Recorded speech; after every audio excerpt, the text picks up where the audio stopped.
Good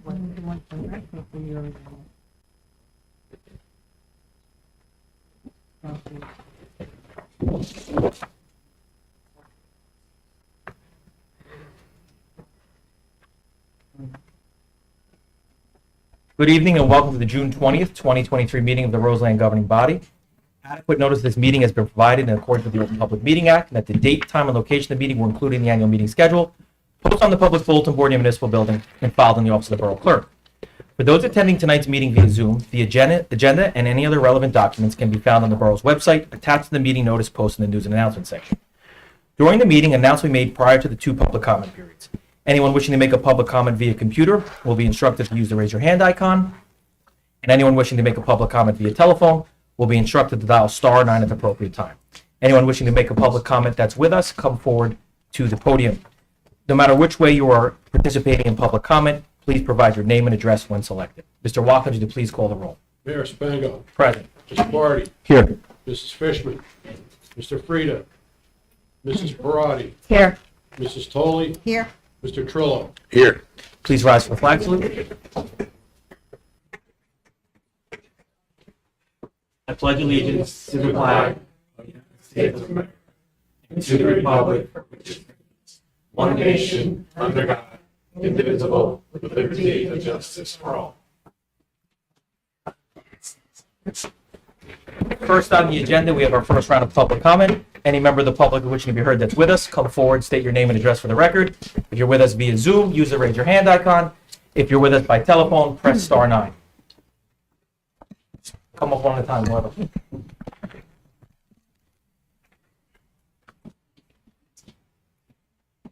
Anthony DiMiola, 62 Davenport Avenue. Mayor Spango and Town Council members, I'm here this evening, as I'm certain are many others, to address the concern which have arisen from the recent spike in attempted and actual vehicle and home robberies in Roseland and adjacent West Essex towns. I moved to Roseland 27 years ago because of its reputation as a great town to raise a family, a terrific school system, and most importantly, a safe place to live. My daughter graduated from Fordham University last month, and to be perfectly honest, I was less concerned for her safety walking to and from campus to her apartment in the Bronx than I am today with her coming home after dark or my wife leaving home early in the morning to go to work here in Roseland, which is quite sad to say. What began a couple years ago as one or two individuals periodically hitting towns like Essex Fells, searching for car doors left open to steal cell phones and laptops, has quickly evolved into vehicles with multiple bad actors wearing masks, staking out our streets, looking for unlocked vehicles, then proceeding to break into homes with and without occupants in the house in search of key fobs for the purpose of stealing a vehicle. It's no longer a matter of if, but more of a matter of when one of us is going to be seriously injured or, God forbid, killed by being in the wrong place at the wrong time when such criminal activity is being committed. Back in February, I noticed on one of my security cameras that at approximately 3 a.m. a vehicle with 4 occupants pulled into Davenport, parked, and the masked and hooded individuals ran into multiple driveways, pulling car door handles to see if any were unlocked. This situation was immediately reported to the Roseland Police Department. On May 27th, I was alerted by a neighbor to view my security camera footage as his cameras picked up 5 masked bad actors in both of our driveways at approximately 6 a.m. under daylight skies, not only pulling on our car door handles, but walking into my backyard to determine if they could enter my home through my back doors. Fortunately, this was a Saturday morning because if it was a weekday, this would have been the precise time my wife would have been opening one of these doors to walk the dog or opening our garage door to leave for work. And I dread to imagine what the outcome would have been if she was confronted by these thugs. Again, this incident was immediately reported to the Roseland Police Department, and I posted the quite startling and frightening video and photos of this occurring on the Roseland Community Group page on Facebook and next door to make every follower aware of what transpired. Due to the fact that many of the residents of Roseland do not have security cameras with 24-hour alert notifications protecting the entire perimeter of their homes, a majority of the town is not even aware of the scope and number of attempted vehicle and home break-ins occurring within the town while they are asleep or not home because they are going unreported. The Purpose of me being here this evening is not to cast blame on the mayor nor the Roseland Police Department, because this is a we problem. And thus, support of every resident is required to be part of the solution. The mayor clearly outlined some of his very simple steps in his letter to Roseland residents that we could take to deter these criminals from continuing to prey on Roseland property, because they view our town as a soft target, which I won't bore you with repeating tonight. If we stop leaving breadcrumbs out for the birds, they will eventually stop coming back.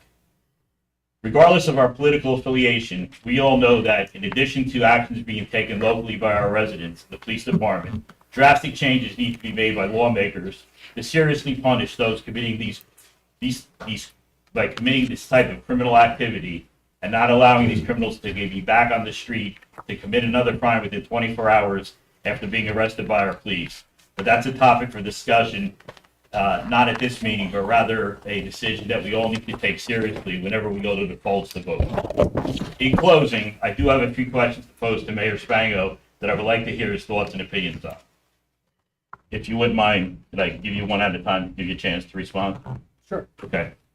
The first one, you stated in your letter to Roseland residents that you will have police staged at the on and off ramps of I-280 in Roseland during the overnight hours, license plate readers, and I've actually seen them present myself in recent days. My concern is that this criminal activity that once took place during the overnight hours is now taking place in broad daylight. As I previously stated, the incident at my home took place at 6 a.m. We had another incident where two men caught on Ring video entered a home in Roseland at 7:18 a.m., just 5 minutes after the school bus picked up our children. And just this past week, an Alfa Romeo with 4 occupants wearing masks was spotted on Laurel and Fernwood Avenues. Therefore, it appears we need police officers stationed round the clock, not just during overnight hours. It's also quite apparent that these robberies occur repeatedly in the same areas of town where there is direct escape access to a highway. These robberies do not occur in developments or other areas of town where there is very limited access in and out, and the chances of being blocked by a police vehicle is high. Wouldn't it be prudent to have a police car permanently staged at the soft target areas of town, similar to what other towns like Essex Fells do on roads where people frequently drive beyond the speed limit? Thank you. First, if I can make a general comment as to what you just said. There's no question that anyone up on this dais does not agree with you that this is a large-scale issue. And there's no question it's not just an issue that's isolated in Roseland. We had an incident last week of a group of individuals using a stolen car in the area behind Fairchild's, center of town. They were scared off. They were pulling handles. Fast forward to that evening. These same individuals in the same car are terrorizing Milburn and Summit. A high-speed chase ensues. During the high-speed chase, the individuals driving the stolen car strike 5 parked cars, endangering the welfare of the public, of a mother walking her child, of a couple going out for a walk after dinner, endangering the lives of the police officers who engaged in that pursuit. The stolen vehicle flips over on its roof. All actors are eventually taken into custody. A great job by the police department in Summit and Milburn. You know what the outcome was? Those actors, albeit teenagers, were released to the custody of their parents. They were probably in the custody of their parents, probably because I don't know for sure, before the law enforcement officers that engaged in that pursuit were done with their shift. I give the police department in every town a lot of credit for continuing to engage them, putting their lives at risk when they know the consequences are not as extreme as they need to be to deter these individuals from continuing to do this. There are some bills that have been passed or being passed in the Senate and Assembly to make the crimes more serious because they are juveniles, and most of the time they do not get into the youth house. This is a problem that I have attempted to address, not successfully yet. We have a New Jersey Conference of Mayors, a legislative group. I'm on the executive board. Every town is feeling this. Not that I'm excusing it in our town, by any means. But the laws and consequences have to change for there to be any real change. And unfortunately, we don't have the power to do that up here. But until they make these kids have more serious consequences, because they're using kids because they're impressionable and they're out. It's a syndicate. The older people who know over 18 who are committing can't commit these crimes because there'll be consequences. They use the kids, unfortunately, to say that, to commit these crimes. The individuals that were engaged in a number of these were 14 years old. My twin daughters are 13 years old and 11 months. I can't imagine them engaging in this activity. So until there was our police department, I have the full confidence in them and what they're doing, and the police director is going to talk in a few minutes about what actions they're taking. We need more serious consequences for these kids breaking the law like this. Because unfortunately, a homeowner's going to get hurt, God forbid, a resident's going to get hurt, God forbid, or a law enforcement officer is going to be hurt, God forbid. Because these kids don't have any regard for human life or safety of anyone, not even their own. That's how immature they are at that age to do that. Think about that, 13 or 14 years old, for those that kids, but all of us that are here were 13 or 14 at some point. So everyone here, and we'll open it up later to them, completely agree there has to be stronger consequences to protect the public and our law enforcement. Now, going back to your first question about the police cars and LPR on Roseland at the entrances and exits, can you just repeat the last part of the question? I was basically asking that, I know in your letter you're going to be staging those during late night hours, but since these incidents are now occurring during daylight, is there a possibility to have them stationed 24 hours a day? So the police director already took some measures towards that, but in the long term, I did, as soon as these things started to happen again, I met with all the mayors of the West Essex towns. We called for the meeting 2 or 3 weeks ago, because we felt this, and I put it in the letter, and although the people committing these crimes are entering via Route 280, and it may only be in Livingston and Roseland, they're not stopping there. This is a West Essex problem, and for us to bear the cost, and which we're doing now, or just the personnel to do it, is unfair, because they're not stopping. They don't know where Passaic Avenue changes to go into West Caldwell, or where Old Eagle Rock Avenue becomes Essex Fells. They're going to continue until they get what they want. So, yes, Director Mathias, you want to come up and explain what we've done on the inner parts of town, like we did behind the town center and last night, Roseland Green? What we've done is we put our cars on the ramps, like you see, but it's not just overnight. It's during the day also too. I've also have other cars that are floating in neighborhoods, and at night they're going through with their alley lights on. You see them going through with their side lights on, their alley lights on. When they do confront somebody, they will chase them, but of course their hands are tied too. I commend my officers. I stand behind them because they're getting into 120-mile-an-hour chases and knowing enough to break it off before somebody gets killed. And this is something that happens, sure, occasionally, but nowadays with this epidemic that we have with this is happening all the time. So they're risking their lives almost every day when they come to work. And they come to work and they do their job. My officers, I stand behind them, and they're doing a great job. The LPR readers that you were talking about, we're in the process of getting them now for Laurel Avenue and Livingston Avenue. So when a stolen car comes off, it automatically reads it, and it goes into headquarters, and it gets alerted. The surrounding towns are also notified, just like they notify us if something's going on. We're all working together as a team, because we have to do that, especially in small towns. Everybody cooperates, everybody pitches in. Like when something happens, there's no, should I go help? Everybody goes to help that town. And there also is a topic of discussion amongst the mayors about an enhanced patrol function of all the towns. Because with a bunch of small towns, we may not all have the resources every night, but if everyone shares a little bit of the burden to address the issue and flood the area where we have issues, try to push the people out. To go backwards to another point that you made about the breadcrumbs, I use the same analogy with fishing. I've been up here 5 years. We have not had one car that's been stolen. The police director can attest to this, that the key fob has been left in the car. When you go fishing, like your breadcrumb point, you go where the fish are. If there's no fish, you don't go there anymore. Not that we want to make it someone else's problem, but we're worried about our borders, and we want to protect our backyard first. Also, I bring in officers days off to come in and work overnight during the day whenever I see we hit certain areas that are hot areas, and they're patrolling these areas. So I have extra manpower, officers out there, I shouldn't say manpower, officers out there that are doing this. So it's an ongoing battle, but we're not giving up. And as for the entrances and exits at 280, there's going to be fixed stationary license plate readers that will replace the officer on the entrance, that will allow the additional officers to go on the softer part of town inside. And these just don't come overnight. One of them's going up in the next week or two. This process has been in place for a year and a half. Year and a half. And Councilwoman Parati is going to speak to that later because she's the liaison to police.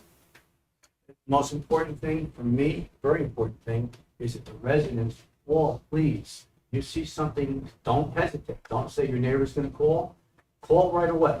Don't wait. That's the most important thing to us, that we get these phone calls in. Don't think it's, you're bothering us or anything. That's what we're here for. But we need the help of our residents, help us notify them that are not right in there. I'd rather get a complaint that, an officer stopped me. As a resident, an officer stopped me and said, see something, say something, they don't belong. Okay, no problem, have a good night, Mr. So-and-so. But the more that they challenge, the better it is. So the more that we know from the public, that's something that everyone knows their neighborhood. You know when a car doesn't belong there. You know when somebody's at your neighbor's house that's not normally there. Everyone knows this, and everyone pays attention. So that's important too. They can help the police department in town as well. Thank you, Mayor. And some of what you just said is actually a great follow-up to my next question, and you answered some of the questions, as did Director Mathias. And we all agree this is not a easy solution. This is a multi-pronged issue, and again, not something that can be discussed at this meeting. It's affecting all towns. Has to be taken up by up to the governor with law changes and such. But we as residents can do what we have to do and do our part. Agreed. Being vigilant and the things you mentioned with the key fobs, that's what we can do. You certainly have your hands tied and only certain things that you could do. So yes, we want to start at the bottom and do what's in our hands and what we could do right now. And again, that was my purpose for being here.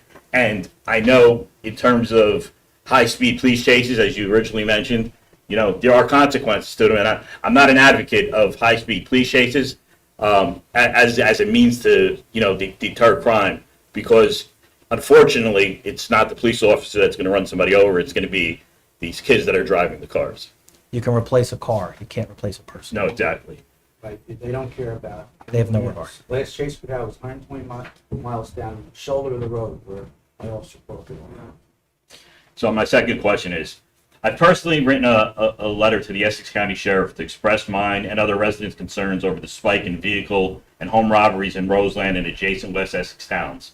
I also asked the sheriff to provide resources from his department, given that they have multi-town jurisdiction within the county to assist in combating this crime epidemic in West Essex.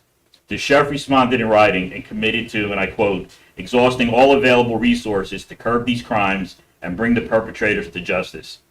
Mayor, you also mentioned in your letter that you have reached out to neighboring communities to ask that they join Roseland in our initiative. Have you had discussions with Essex County Executive DiVincenzo, who is also a Roseland resident himself, to ask for his assistance and commitment to get involved, particularly with his access to Governor Murphy, to help attack this problem from a state level, given that this criminal activity has become so prolific in Essex as well as other counties? And can you share some of the details that you will be working on, along with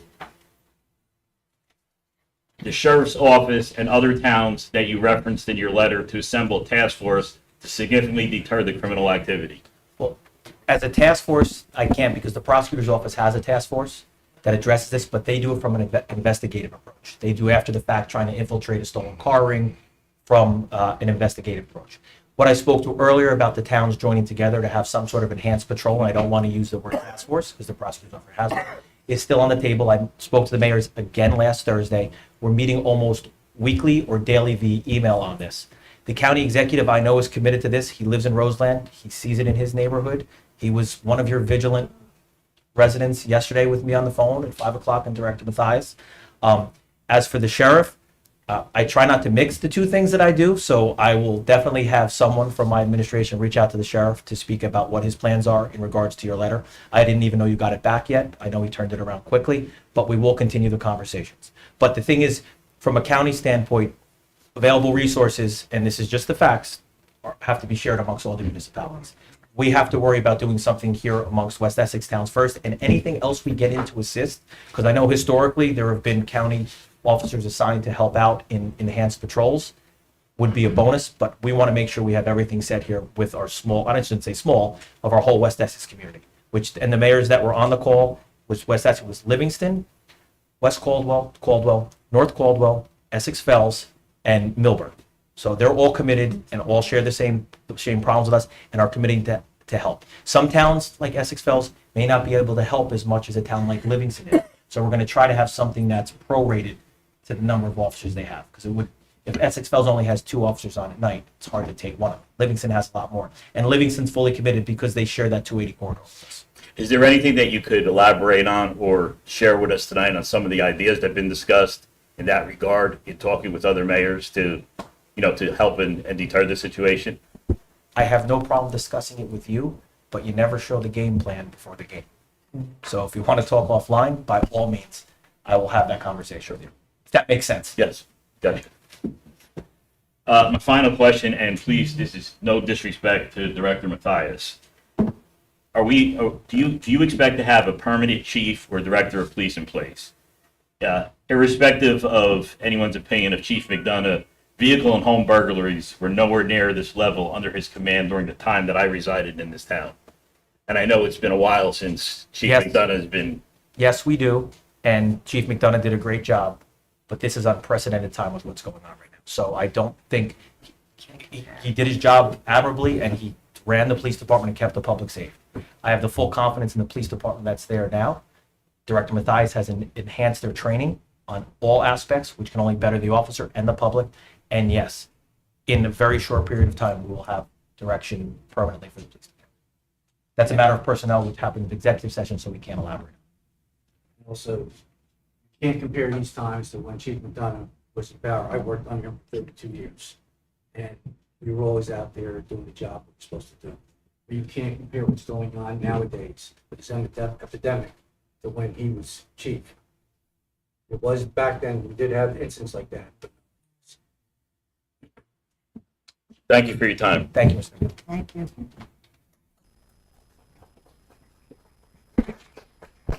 If any other member of the public wishing to be heard, please come forward, state your name and address for the record. William Tedesco, 20 Meeker Court. I guess that's why you're, on one of your things here, you're having the county put on surveillance things on hold for that reason? They're going to be, it's a county's poll, so we have to get permission from them to use it. But I presume that's one of the reasons why you're Correct. doing it. I'm not up, I just happened to read that, so there. At the caucus meeting, when we were talking, I'm here more or less for the water and sewer thing. I'm not against it or anything. I know things go up, like you said, we're being charged more. But let me just get my facts straight. Everybody, I'm more about the sewer than the water. Everybody pays the same amount on the sewer, correct? No matter who it is, big, small, whatever, right? And we all get a quarterly bill, just like we do a tax bill, right? Okay? And, basically, I know corporations can deduct the water and sewer, no matter what. It's a company, a business, or whatever. Why can't we take the water, the sewer part, since everybody's paying the same in the town, and put it on our tax bill so we can get a deduction for it, like big business does? It's the same amount. And on there, put a separate line. This is for sewers. There's certain towns, down on the town, you get your sewer bill. Water's always separate. But, it's on in the taxes where it doesn't say it, but it's there, where they don't get a separate bill for water and sewer. Why can't we put our on the tax bill? This way we can all take a deduction. So we all I benefit. like the deduction too, so I mean, I'm just saying, I mean, listen, I we'll don't, explore it if it's permissible. It's definitely something we'll bring back and discuss. yeah, that's why I figured, let me ask you now before you pass this, because I think it helps the citizens. Whatever. Because other people taking advantage, why not us? Great idea. That was it. Okay. Thanks, Bill.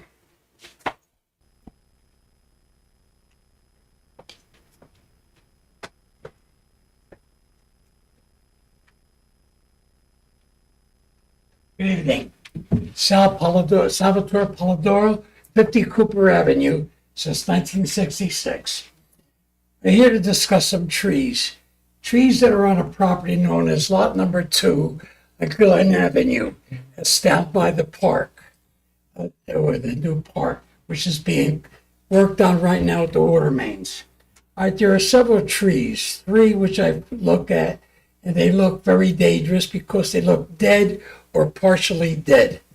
And at this time, I believe these trees could cause major problems in the future. Now, in the future, back in 2021, I had a tree from a storm fall onto my property, which is adjacent to this property, and cost me insurance claim and out-of-pocket costs for a new storage shed, fence repair, and so forth. And I'm looking not to have that happen again.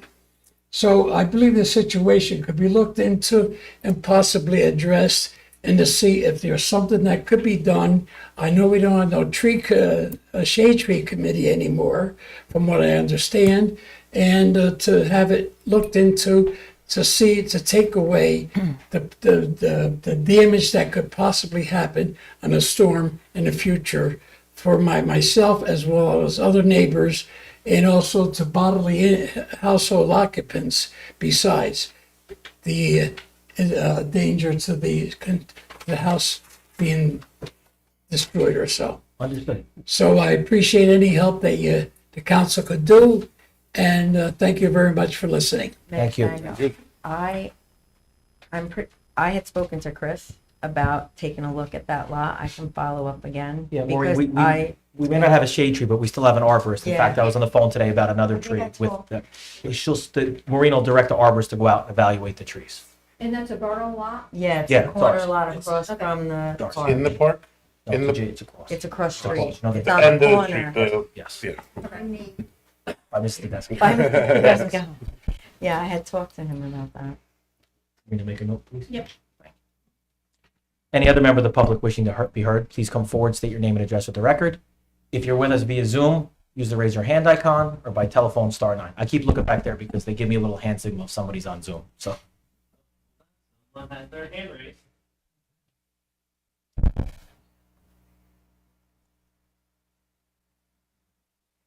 they off mute, Ryan? Hello.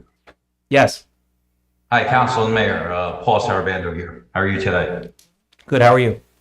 Good, thanks. I just wanted to echo Mayor Spango's comments about the police chases and the danger to the public that they impose. And the LPRs, as you stated, are on a county road, so we need their permission. But a lot of these actors are not just coming in off of 280. They're coming in off of 78 into Milburn, 46 into Fairfield, or Caldwell's, North Caldwell. But a lot of these arteries that are coming into all these towns are county roads. So if they're county roads, and I know you don't want to mix the two, but the county should also supplement patrol. Correct, those conversations are ongoing. Okay. And number two, the biggest way to try to mitigate the threat to our community is to have, as you said, the prosecutor's office conducting a task force. Because as you stated, and we all know, it's all juveniles that are committing these crimes, and there's no repercussions until the laws change. So is this task force in place? Because what they need to do is target the people that are running these operations, the adults, and get them behind bars, which will significantly reduce the amount of juveniles out here running amok. Correct. And you would be better versed in the task forces that have taken place on the third floor, if you know what I mean, in the prosecutor's office. But that's why I mentioned that approach that they take from an investigative, systemic approach to try to infiltrate, and excuse me for not using the right word, the leaders of these groups and get them put away that are employing these kids to do this. Yeah, and I just want to confirm that there is a task force in place to address this and to conduct those investigations, or are they in the process of, compiling a task force? I have been told that there's an active task force, but I will follow up with the prosecutor's office. When this occurred, probably about a year ago, I had a conversation with the prosecutor, and I was told that there is an active task force that looks at it from an investigative approach. That's how I have the knowledge of that. But I will follow up with them to see what their status is and what they are currently doing. Okay. Anything else, sir? No, thank you. Thank you. Any other member of the public wishing to be heard? Use the raise your hand icon or press star 9. Or if you're here, come forward.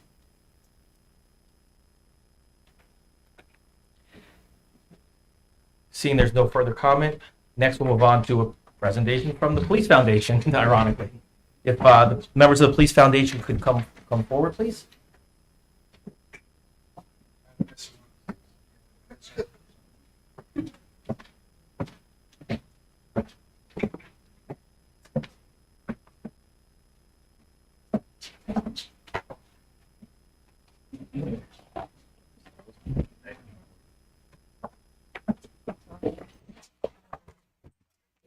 Yeah, if you're a Devil fan, you're not allowed to. We're waiting for 2 more people. Just step down, please. It's only going to be a minute, if not. I'm up. Here he comes.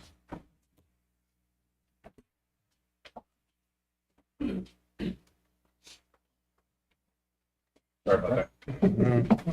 So the Roseland Police Foundation is a great organization that we restarted, what, 2021 or 2020?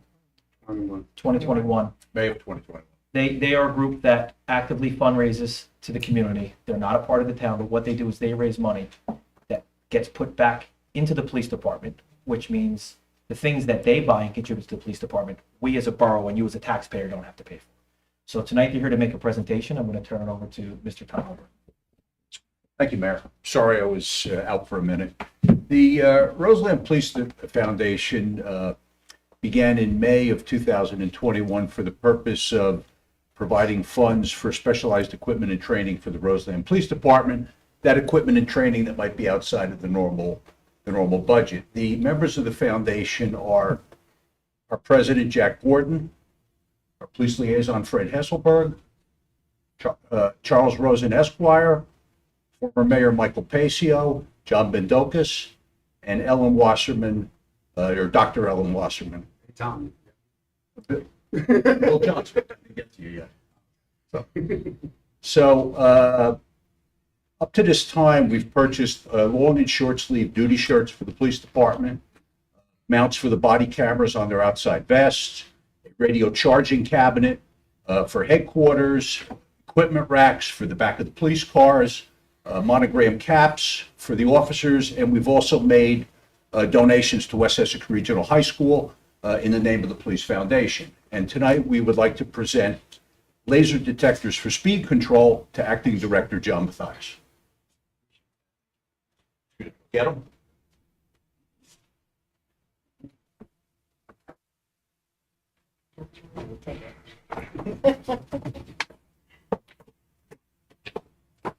John? Now so people can see it.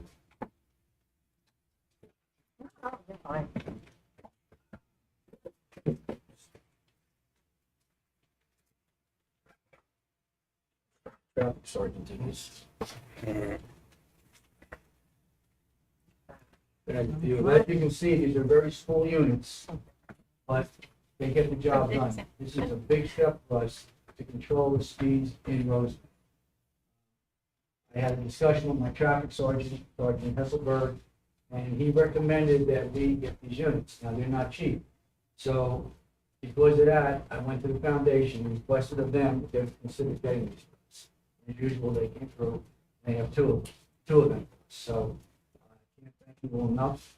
It's a big tool that we need to try to control the speed of road, which really needs to be done. Thank you all.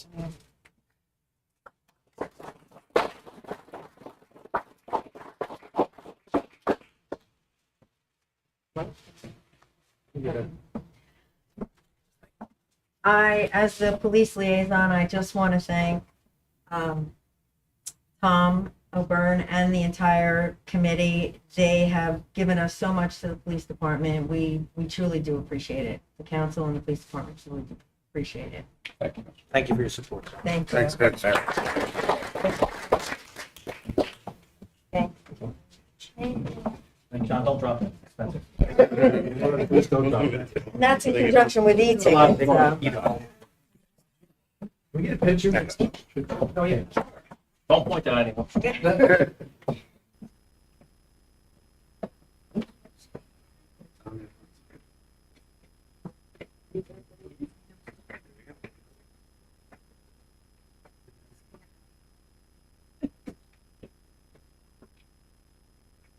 I won't point out the same. Shall move over a little bit more. Try to get a good scoop.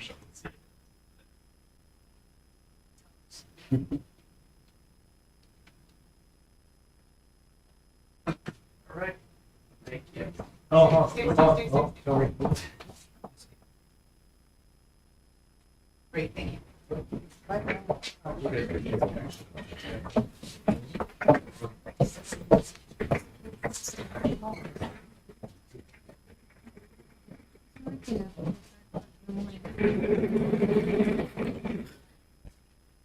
There's a whole room. That's right. Thank you again for the Police Foundation for your support. Next on the agenda, we have introduction of ordinance 16-2023. Mr. Watkins, please read the ordinance by title only. An ordinance amending and supplementing Chapter 14 of the revised general ordinances of the Borough of Roseland entitled Parks and Recreation, amending Section 14-5 entitled Use of Pickleball Courts. Is there a motion to introduce ordinance 16-2023? So moved. Second.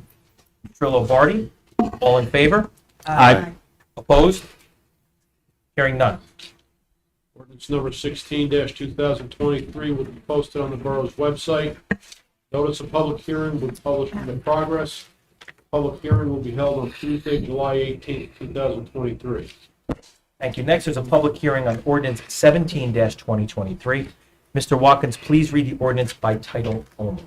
An ordinance by the mayor and council amending the revised general ordinances of the Borough of Roseland to repeal Chapter 22 entitled Flood Damage Prevention, to adopt a new Chapter 22 entitled Floodplain Management, to adopt flood hazard maps, to designate a floodplain administrator, and providing for severability and an effective date. Is there a motion to introduce ordinance 17-2023? So moved. It was Parati, Toley, all in favor? Aye. Opposed? Hearing none. Ordinance number 17-2023 will be posted on the borough's website. Notice of public hearing will be published in the progress, and the public hearing will be held on Tuesday, July 18th, 2023. Next on the agenda is an introduction of ordinance 18-2023. Mr. Watkins, please read the ordinance by title only. An ordinance amending and supplementing Chapter 17 of the revised general ordinances of the Borough of Roseland entitled Water and Sewer. Is there a motion to introduce ordinance 18-2023? So moved. Second. Marty Trillo, all in favor? Aye. Opposed? Hearing none. Ordinance number 18-2023 will be posted on the borough's website. Notice of public hearing will be published in the progress. The public hearing will be held on Tuesday, July 18th, 2023. Next on the agenda is a public hearing on ordinance 14-2023. Mr. Watkins, please read the ordinance by title only. An ordinance authorizing the acceptance of an easement from Public Service Electric and Gas Company and the execution of the grant of easement by and between Public Service Electric and Gas Company, the Borough of Roseland, and the County of Essex. Is there a motion to open the public hearing? So moved. Second. Parati Trillo, all in favor? Aye. Opposed? Hearing none. Does anyone wish to be heard on ordinance 14-2023?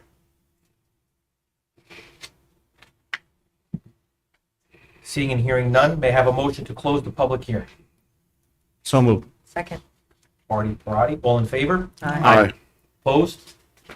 Hearing and seeing none. Mr. Watkins, please read the ordinance. An ordinance authorizing the acceptance of an easement from Public Service Electric and Gas Company and the execution of the grant of easement by and between Public Service Electric and Gas Company, the Borough of Roseland, and the County of Essex. Do we have a motion to adopt ordinance 14-2023? Motion, Choli? Second. Toley Trillo, roll call vote, please, Mr. Watkins. Mr. Barty, Yes. Mrs. Parati, Yes. Mrs. Toley, Yes. Mr. Trillo. Yes. Ordinance 14-2023 will be advertised in the progress as a passed ordinance and shall take effect as provided by law. Next on the agenda is a public hearing on ordinance 15-2023. Mr. Watkins, please read the ordinance by title only.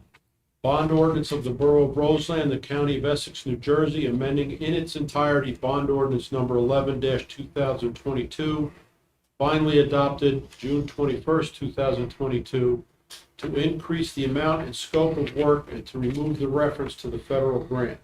A motion to open the public hearing on ordinance 15-2023. So moved. Second, Toley? Barty, Toley, all in favor? Aye. Opposed?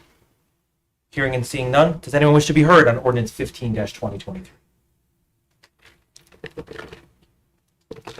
Hearing and seeing none, may I have a motion to close the public hearing? So moved. Second. Parati, Barty, all in favor? Aye. Opposed? Hearing and seeing none. Mr. Watkins, please read the ordinance by title. Bond ordinance of the Borough of Roseland in the County of Essex, New Jersey, amending in its entirety bond ordinance number 11-2022, finally adopted June 21st, 2022, to increase the amount and scope of work and remove the reference to the federal grant. Do we have a motion to adopt? So moved. Second. Trillo, Parati, roll call vote, please. Mr. Watkins. Mr. Barty, Yes. Mrs. Parati, Yes. Mrs. Toley, Yes. Mr. Trillo. Yes. Ordinance number 15-2023 will be advertised in the progress as a passed ordinance and shall take effect 20 days after the first publication after final adoption as provided by law. Thank you, Mr. Watkins. Next on the agenda, we have Resolution 205-2023 to approve the June 16, 2023 bill list. Everyone received the bill list for questions, concerns, recusals. If there are none, do we have a motion to approve the bill list? Motion, Toley? Second. Trillo. Tony Trillo, all in favor? Aye. Opposed? Hearing and seeing none. Next, we have adoptions of resolutions 1 through 20 by agenda number, or 206-2023 through 225-2023 by resolution number. Governing body have the chance to review these resolutions. Questions, comments, or recusals?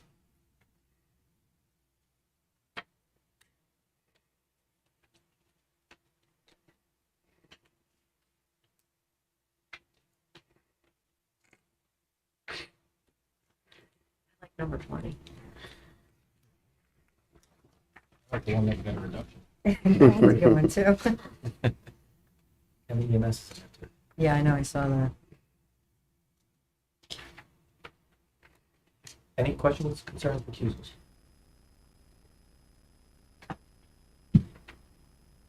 Hearing and seeing none, do we have a motion to move these resolutions in their entirety? So moved. Second. Barty, Parati, all in favor? Aye. Opposed? Hearing none. Next on the agenda, we have no consent agenda or correspondence. Mayor's report, we had a great picnic. It's got to be 3 weeks ago, I think, 2 weeks ago. Over 500 people attended. It was a great day out there with the kids and the bouncy house. It was a lot of fun.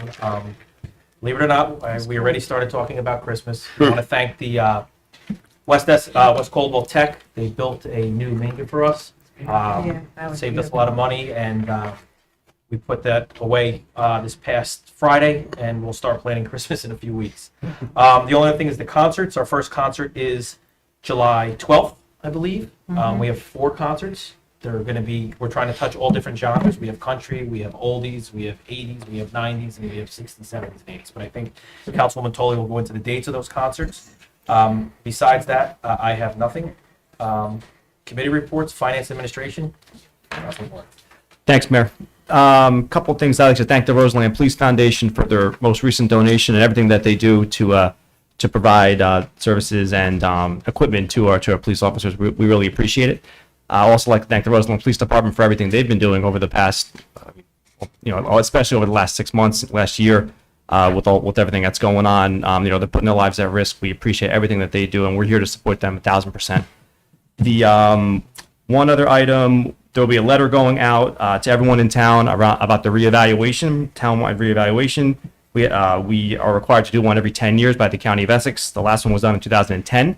So the letter will go out. There's information at the bottom. Any questions can come to the email address and contact info there. We're also looking at potentially having a session, Q&A session to help answer any questions, but that will be coming out shortly. So that should be all I have for tonight. Thank you. Thank you. Public Works, Councilman Freed is not with us. Councilwoman Tolley or Parati have anything to add? I don't believe so, not for public work. Public Safety. Thank you, Mayor. I, like Councilman Barty, would like to thank the Roseland Police Foundation for their generous donation of those radar guns. It means so much to us as a council. It alleviates what we have to do, and it's such a tremendous help. I'm pleased to see that the mayor is signing that memorandum of agreement. Mr. Demioli mentioned it. That actually puts an LPR reader on Eisenhower Parkway. So along with the LPR reader, oh, not Eisenhower? Livingston. Oh, Livingston. Eisenhower's is I'm coming in sorry. a different way. Right, on Livingston. And then we also have the one that's on, we're trying to get so many, the one that's going to be on Laurel Avenue. We have worked on this for about a year and a half to try and to get these LPR readers. They help eliminate or alleviate these people coming into town. We also they're working on a grant to get 5 more stationary LPR readers. Again, it's been a long time coming with everything that's being held up because of COVID, lack of inventory. So it has been taking us quite a while. We have been proactive as council. It's unfortunate that it kind of caught up to us because of this craziness. With that being said, please, I ask everyone to take your key fobs out of your car. Lock your car doors. Lock your homes. Make sure your windows and your attached garages are locked. If they can't get in, they're not going to keep coming. If you see a suspicious car, please call the police department. Don't text your friend.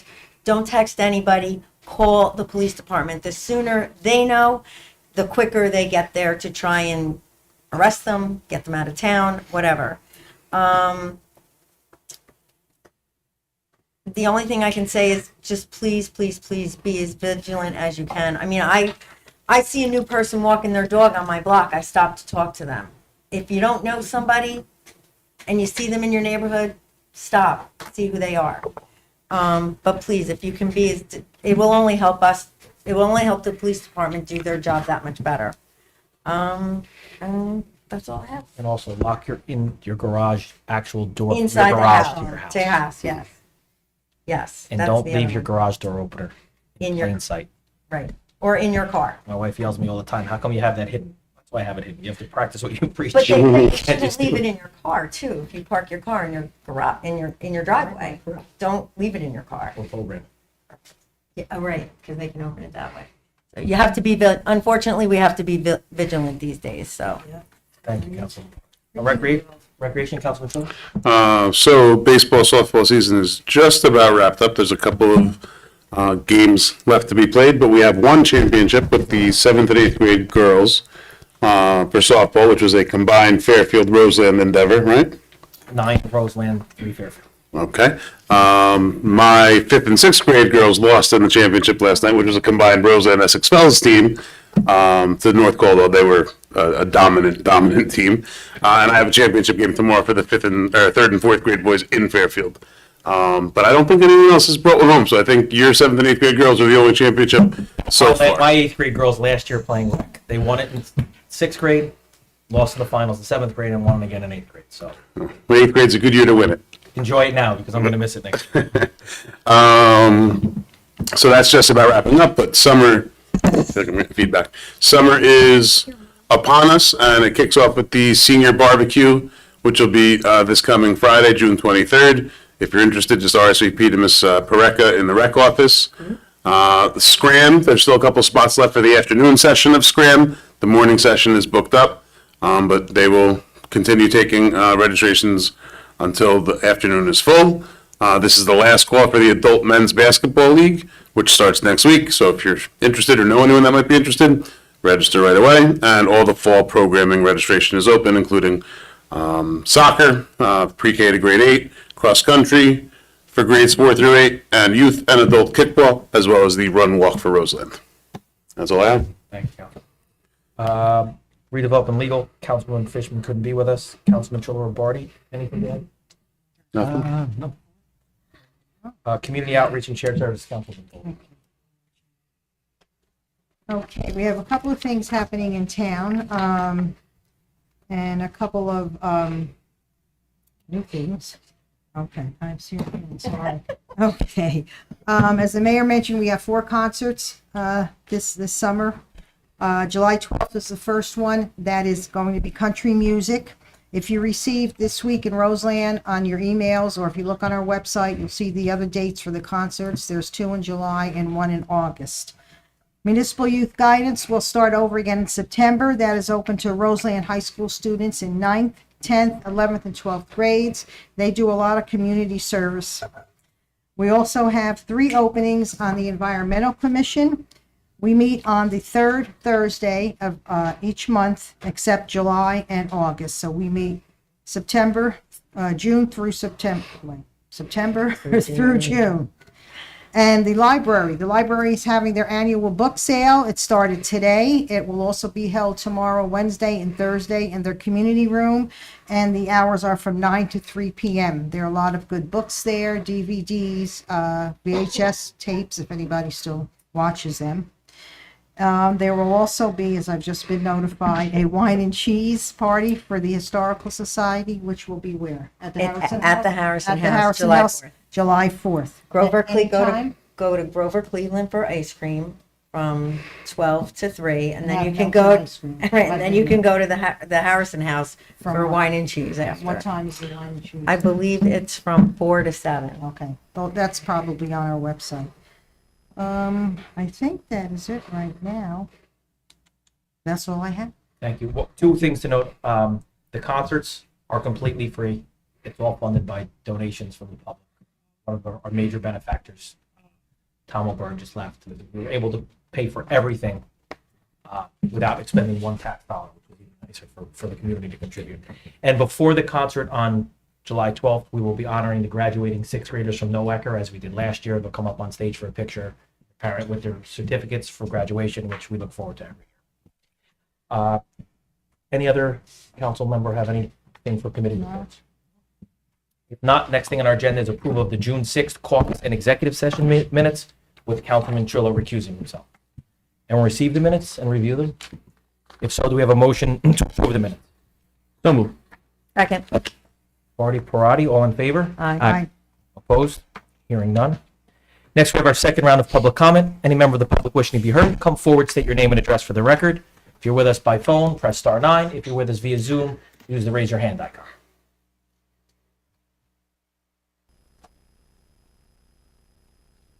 Man behind the curtain, thank you. Seeing that there's no other public comment, we do not need another round of executive session. All that's left on the agenda is for adjournment. Do we have a motion to adjourn? Motion to adjourn. Second. Totally Trillo, all in favor? Aye. Opposed? Hearing none. Everyone have a great start to your summer. Thank you. Eileen.